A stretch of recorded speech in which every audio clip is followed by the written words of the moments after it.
Good morning, everybody. Thank you for joining us again for another key conversation on mental health. Before we get started, I just want to apologize for Tuesday. We had some family issues come up and we weren't able to do our conversation on financial wellness and mental health. But we do have that rescheduled. That will happen Monday afternoon. We'll have the details. We'll get everything confirmed and start sharing that out. So look for that conversation on financial wellness and mental health on Monday afternoon. But today's conversation, I'm really excited for us. We have with us Haeli Harris, our lead clinician, and LMFT with Nivati, and she is a great advocate for mental health, and her and I have had some great conversations around this topic on caregiving. And then, of course, we have with us Simone Olds, who's with a company called Cariloop, who is really looking at caregivers and how to take care of those that are caregivers. So good morning to both of you and thank you for joining us. Good morning. Thank you for having me.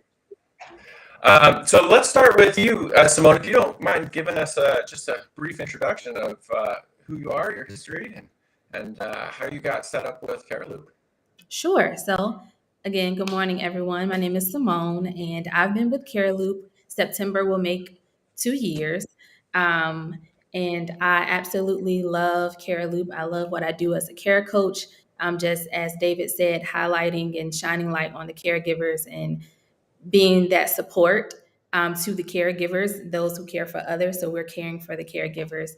And just a little background, I'm from Virginia, born and raised. I've been in Texas, Dallas for 2 years now. So big change for me, but I'm happy to be in Texas. I guess I can call myself a Texan now. Okay. Virginia's forever in my heart. Yes. A little about me. Virginia's for lovers, right? Yes. The old saying. Yeah. I grew up in Texas when I was little. I was in the Houston area, so I have a fondness for Texas as well. It's a great state, but it is different at times. Different than Utah for sure at times, which is where I'm at. Okay, so just to get to know you a little better, I have a couple icebreaker questions, and we'll kind of go through that, and then we'll kind of get the stage set for today's conversation. So, first question for you, and these are meant to be quick hit, but you're welcome to expound as much or as little as you want to here. Let's go with this one. Mountains or beach? Ooh. I'm going to go with beach. With the beach. All right. I like it. When you want to focus or block out the world, what's your go-to music? My go-to would be something soulful or R&B. 90s R&B specifically. Okay. 90s R&B. Little Boys to Men, right? Is that what we're talking about? Yeah. Okay. I love it. And then I'll go with this one's kind of hit or miss, but I really love this question. Do you have a good luck charm or a good luck superstition? Like you have a magic lamp or something that you rubbed before we started today's conversation? No, I don't think. I don't think I have. Well, okay. My grandmother gave me a ring when I think I was a teenager. She passed away. Okay. She has passed away since, but I don't leave. Like I can't go anywhere without it. Like if I leave the home, All right, that counts. Yeah. Yeah, if I leave home and it's not on, I'm going back in the house to put it on. Really? So I guess has to be with you. Yes, it's on now. I love it. I love it. All right, grandma's ring. That's great. All right, so that's Simone. Simone, thank you so much for joining us. We're really excited to have you, and Haeli, of course, we're always excited to have you with us. All right, so let's set the stage for today. So today's conversation is taking care of the caregivers. And when I actually was setting this up, I had a conversation with one of your colleagues, and I really had a misunderstanding of what caregivers were. I really took it as old folks home and the nurses that kind of were there. Like that's the first thing that popped into my head. And that's not what we're actually going to be talking about today. Can you define that caregiver and kind of what today's definition of caregiving actually is for us? Yeah, so a lot of people have the same idea that you had of caregiving, that is just taking care of older individuals. But simply put, caregiving is the care or providing care for another person. And we at Cariloop are on a mission to like reshape the perception of caregiving and redefine it. So it doesn't start or end with actual hands-on direct care. If in fact, if any, I don't know if you all have been caregivers before, but anybody who's been a caregiver, we know that there are many hours and much stress that goes around coordinating care that it would almost be like an injustice to limit what caregiving is to just caring for an older person. So Right. it could be parenting, it could be part-time caregiving, whether you are just driving your loved one back and forth to their appointments every week. Caregiving could be running errands or making phone calls to set up care for your loved one. So it is very multi-dimensional. It's not just one-dimensional. There is a statistic that we got from Harvard Business School. I think you guys share this quite frequently. 73% of employees of the employee workforce have caregiving responsibilities. Really, the caregiving responsibilities fall on all of, I mean, majority of us. We all have families, maybe to an extent, and if not, we're taking care of our neighbors. And then I had this question for you. Like, if you're not taking care of your neighbors or you don't necessarily have families, likelihood of having a dog, that counts, right? You got to take care of your dog. Somebody you got to cover, right? Yeah, we care for the person holistically. So if you are in distress and your dog is a part of your family or your pet is a part of your family and you need help taking care of your pet or some resources, we're helping you in that aspect too. So very holistically, everybody's involved in caregiving. Yeah. So Yeah. to boil it down, everybody's a caregiver. We all live in a community at some point, but we are talking about a broader group of people than what I originally thought of when I was thinking about caregiving, and that's the important part that we wanted to talk today. So caregiving responsibilities does bring on a lot of stress, right? And Haeli, I'm going to start with you on this question. When we think of caregiving responsibilities, like the first people we think of, obviously, when we're taking care of people is our own families, whether it's our children, aging parents. In my case, yesterday, I had to take my grandma to the doctor's. We're all kind of, the family kind of seems to be first and foremost of who we're taking care of here. So my question to you, Haeli, is as we look at taking care of family, what are some of like the natural stresses that are coming our way, like as a caregiver, like when we're taking care of our kids, for example? Let's start with kids. Parents have stress balancing work and family, and I understand mothers in particular seem to take that burden on heavier maybe than others, but that burden of stress just taking care of kids is real.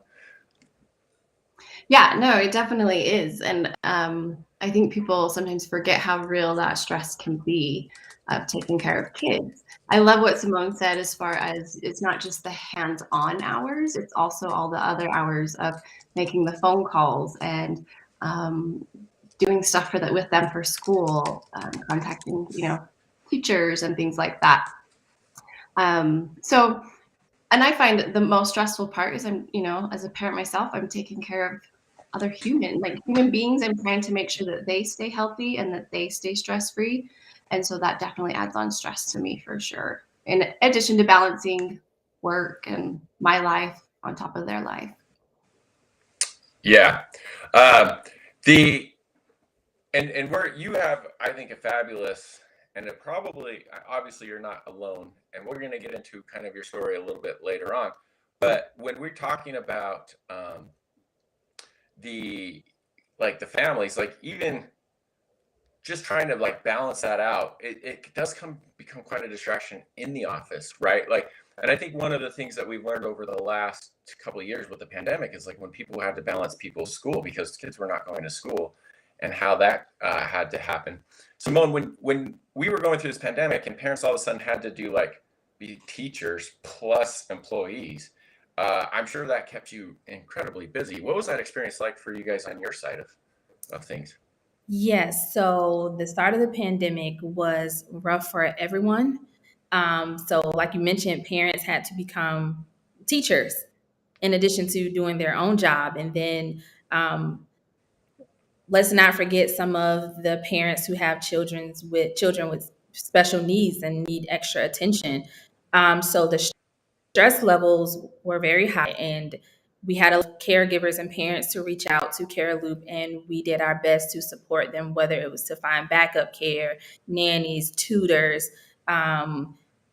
meals to send to the home because they didn't have time to, cook, finding the meal resources. So we were very busy during the pandemic. And actually, now that people are going back to work, they've gotten used to adjusting to home life with their kids, and they found Yeah. a well, now that rhythm is being disrupted again because we have parents going back to work. So now they have to find the extra care for their children.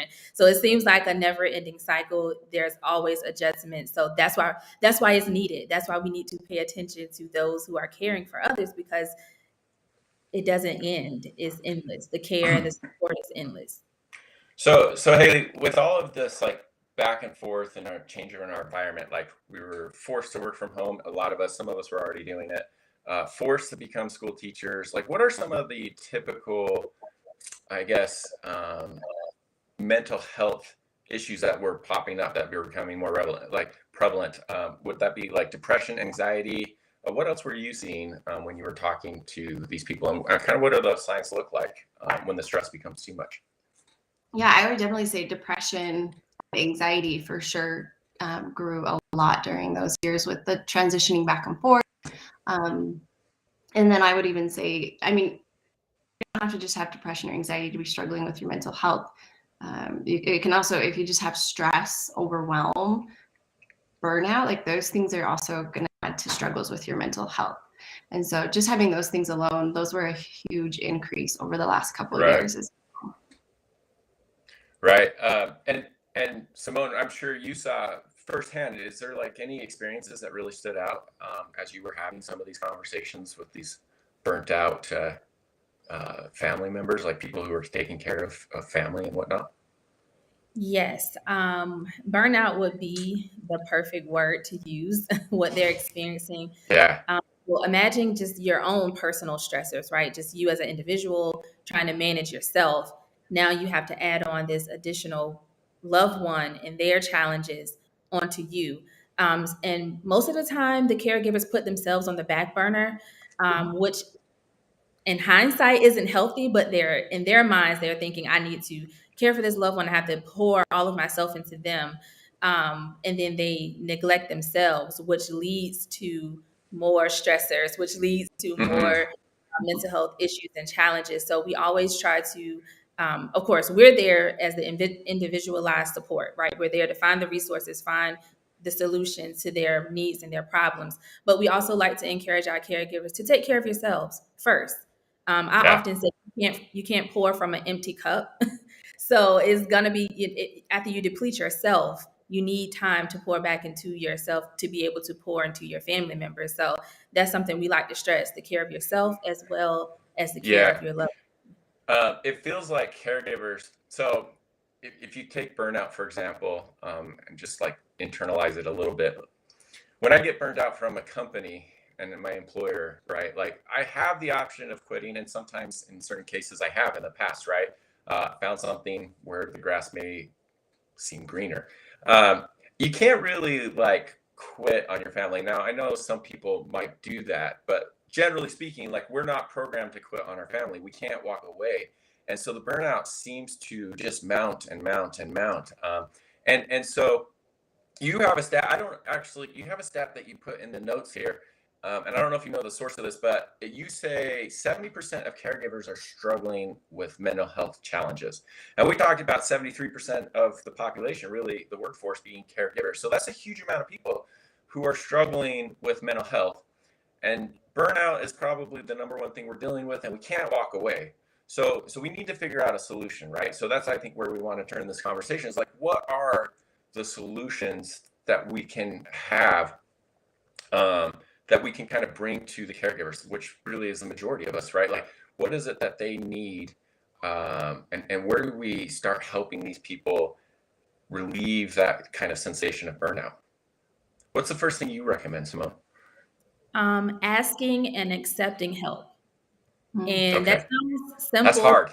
Right. It sounds simple, but it's really hard. A lot of our members and caregivers, the first thing that they share is like guilt, like caregiver guilt. Like they feel bad for bringing in additional support. They don't want their family members to feel like they're giving up. So instead of asking or receiving help, they just try to do it all on their own.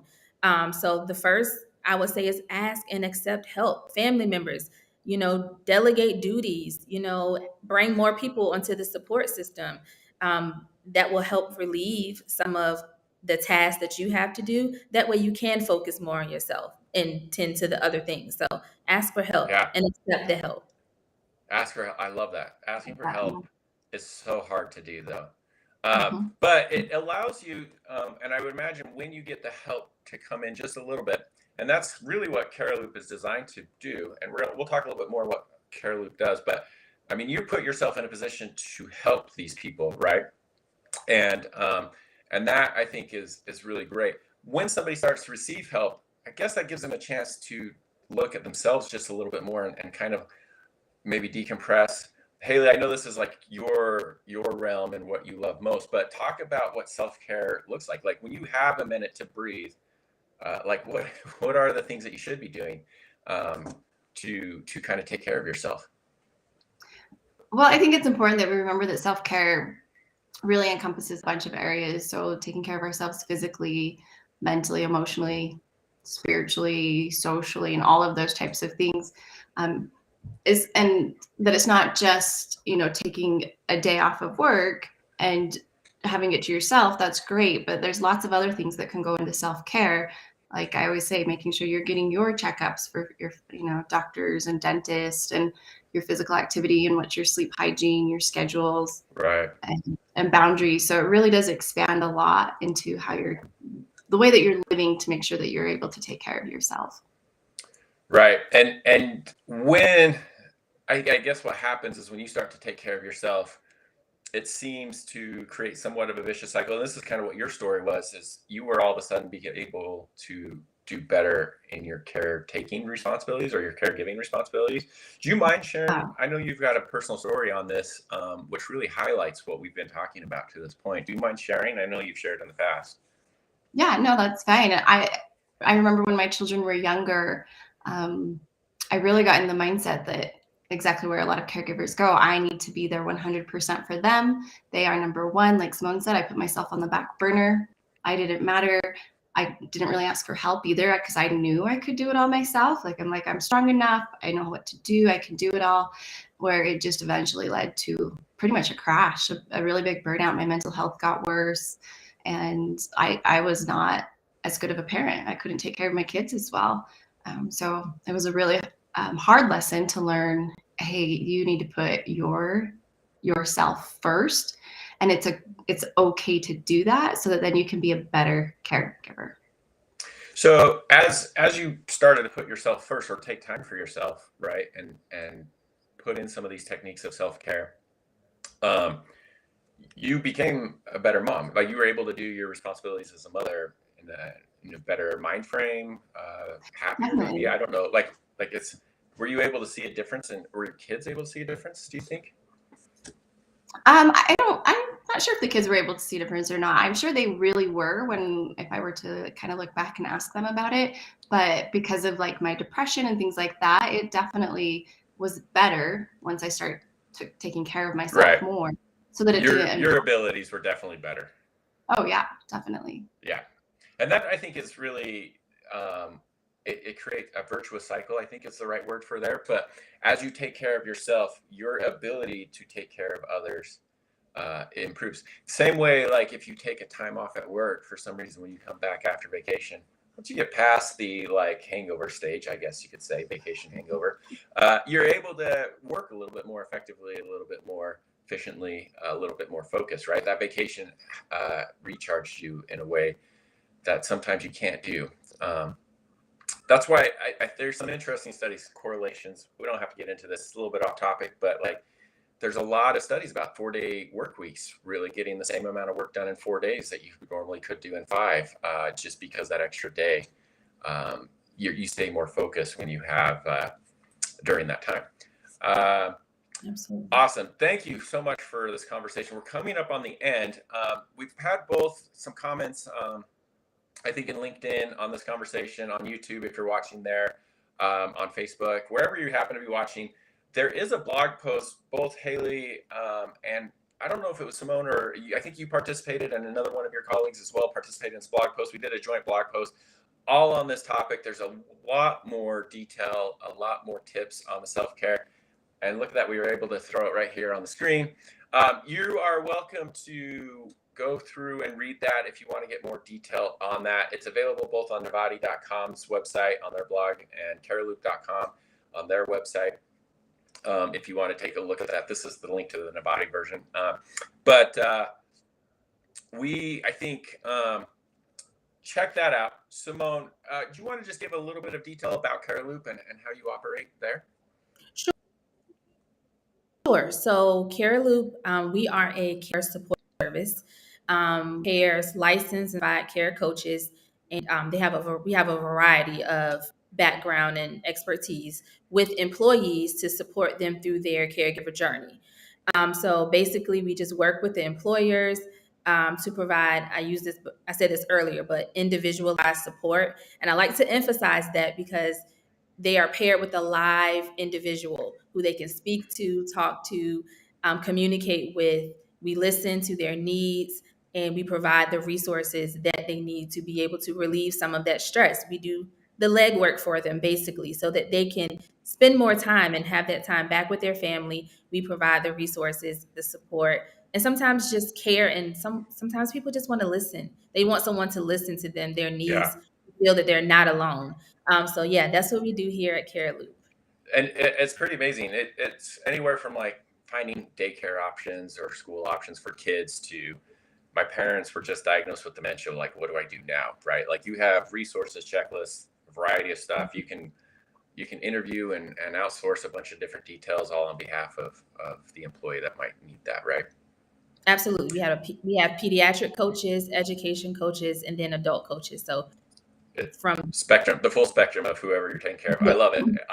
The more I learn about it, the more I love it. And it's been great to get to know Cariloop over the past few months as we've started this kind of conversation here. And then Haeli as well, thank you so much. Do you want to give it a little detail about Nivati and what we do? Yeah, Nivati provides employee wellness to employers and employees. It's mental health well-being platform. So we offer different types of service for the whole being: counseling, nutrition, meditation, fitness, and we kind of hit all those self-care aspects that we talk about. Awesome. Thank you both for taking some time to have this conversation. I really appreciated it. Every one of these that we do, I just learned so much. Thank you all for joining us today. Obviously, we'll have recordings on a variety of different channels and platforms. I should make it pretty easy to go out. We'll have recap posts on our blog as well, where you can watch that and get some of the highlights. Our next conversation, like I said, will be our rescheduled financial conversation. So linking the financial wellness and mental health. There's a great link. Finance is the #1 stressor that we all deal with across America and probably across the world, but I know the American language or the American experience, I guess, best. And so we will be talking about that on Monday. It will be 1:30 Mountain Time, 3:30 Eastern Time. And we'll have that. We also have some great conversations on gratitude next week as well. And there's one more that I'm missing. Mental health care for HR specific people, which will be really great, right? Those who take care of those at the office need to take care of themselves. So that will be a great conversation as well next week. So look forward to those. We'll have 3 conversations next week and continue on. A reminder again, May is Mental Health Awareness Month. That's why we are having these conversations. If you have not taken the time to make your employees aware of opportunities to improve their mental health, there are a variety of different resources out there. We're just one of them, but please let everybody know that May is Mental Health Awareness Month and give them the resources they need to work on their mental health. Thank you again for joining us today, and we look forward to carrying these conversations on throughout next week. Bye, everybody. Thanks. Bye.